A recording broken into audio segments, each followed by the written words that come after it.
The Dung Pie, seen as literal poop by most, but one player early on found a groundbreaking way to use this item.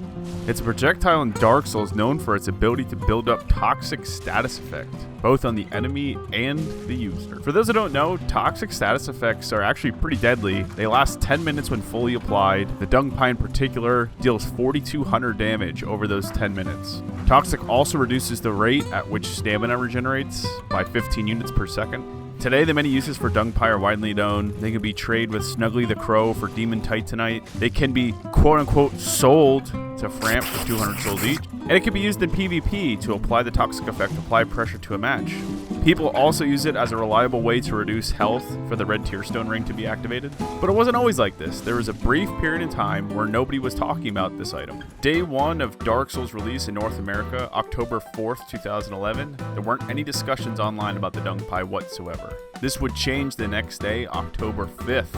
User Majestic Unicorn posted on GameFAQs on October 5th, 2011, detailing what could be traded to Snuggly the Crow in the Northern Undead Asylum.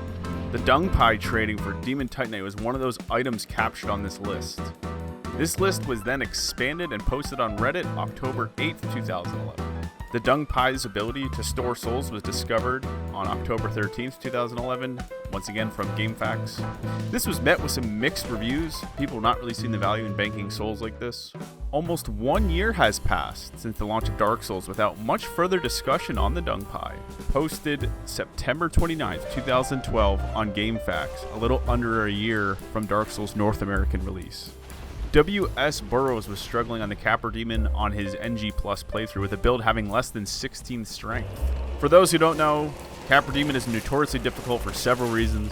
He's one of the earliest bosses you'll encounter with quite a large difficulty curve. His room is very close quarters, making it easy to get trapped as well as having camera angle issues. He's accompanied by 2 undead dogs in the room with him that need to be killed as well.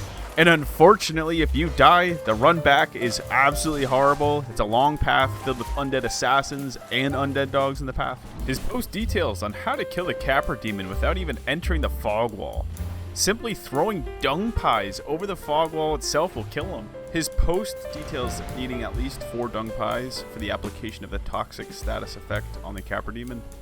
While the method and details of the post were excellent, it was met with mixed reviews.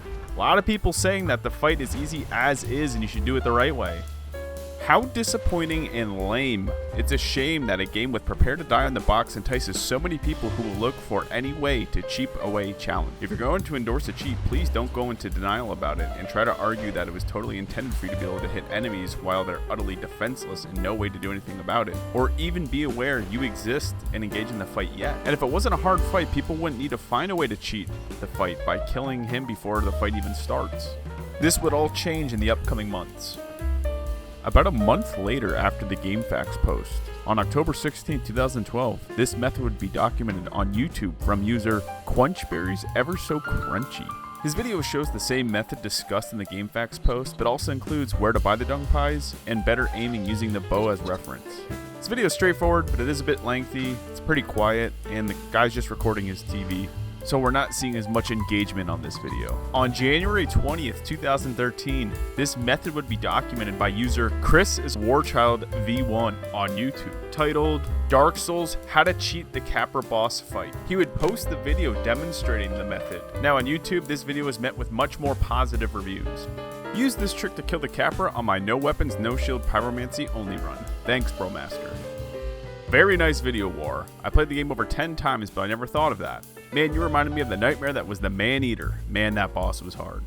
I can't fucking take this boss. Every time I get, he incapacitates me instantly, and or the fucking dogs prevent me from getting around him, and then he kills me. 6 months afterwards, it was posted again by user Silvermont in his title, Dark Souls Capra Demon, ridiculously easy kill. Just like the previous video, this video was met with a lot of positive feedback. That was genius. Marry me! I love you, sir. Just love you. What a shitty way to kill a boss. Cool. You have made me a very happy person, LOL. I'm new to Dark Souls and I have no idea what I'm doing half the time. And I've died over 50 times trying to fight this fucker. It was clear that people were just struggling with this boss. After these 3 videos, the method was beginning to be widely known and used for players struggling with this early boss. This method would be expanded further. User Streaky Bacon posts on Reddit 10 days later, January 30th, 2013, showing this method being used on the Stray Demon. And in PvP, you can see an early video such as Dark Souls PvP Dung Pie Delight from 2013.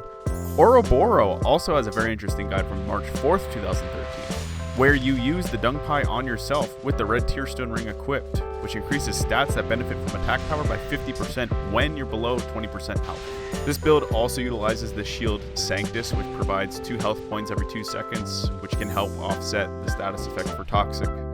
The usage of the Dung Pie got a little silly afterwards, with little Aggies beating the entire base game with nothing but Dung Pies for damage. Conclusion: while the Dung Pie itself might seem like literal crap, its value, ability to be thrown, and toxic effect provides some valuable usage in the cheese department. I want to give a shout out to Lukai Gansi, who gave me the inspiration for this video type. This type of investigation to a particular element of the game will be a reoccurring theme throughout this video series. If anybody has anything they would like investigated from the past, please feel free to post below in a comment. If anybody has any other interesting things that they would like, please let me know. And until next time, see you guys later.